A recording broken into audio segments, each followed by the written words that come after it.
Arsip Nasional Republik Indonesia berencana untuk merestorasi sejumlah lontar dan arsip lain berupa buku rusak yang selama ini tersimpan di Gedung Kirtie.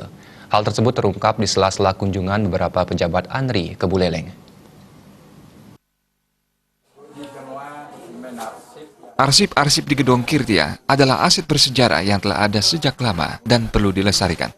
Tim ANRI yang mendatangi Gedung Kirtie dipimpin oleh Kepala Biro Umum Multi Siswati. Terkait kunjungannya ke Buleleng, ada dua program prioritas, yakni melengkapi administrasi untuk rencana pembangunan depo ANRI di Singaraja dan rencana restorasi arsip di Gedung Kirtie. Rencananya pembangunan depo ANRI nantinya akan menjadi sentral dalam pengelolaan lontar dan arsip. Wilayah Buleleng akan bergabung dengan NTT, Lombok, dan Jawa Timur. Dalam waktu dekat, ANRI akan mendatangkan mentor dari Jakarta untuk memberikan pelatihan kepada para arsiparis Buleleng dalam hal rehabilitasi atau memperkuat kondisi fisik arsip atau dokumen yang mengalami kerusakan atau mengalami penurunan kualitas secara fisik.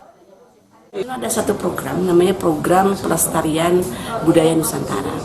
Antara lain kita melihat di sini ada lontar-lontar dan juga ada arsip-arsip yang perlu diperbaiki di Dinas Budaya ini. Dan kita melihat bahwa dan kita pernah melakukan perbaikan untuk lontar. Jadi lontar yang tadinya tidak bisa terbaca dengan jelas, kita jelaskan gitu. Juga ada beberapa perbaikan arsip.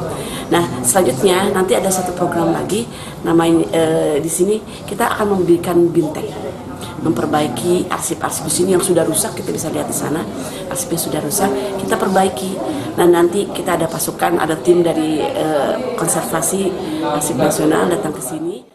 Sementara Kepala Dinas Arsip dan Perpustakaan Buleleng, Made Sukarmini, mengaku akan menyambut baik program ANRI. Pihaknya akan mengerahkan tenaga arsip pada masing-masing SKPD untuk mengikuti bimbingan teknis untuk melakukan restorasi terhadap keberadaan arsip di Gedung Kirtie.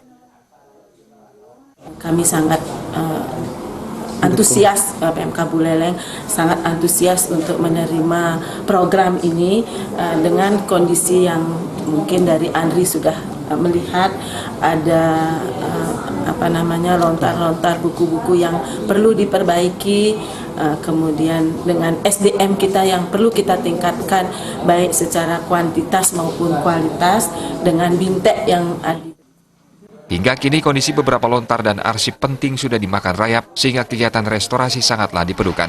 Komang Yuda, Bali TV.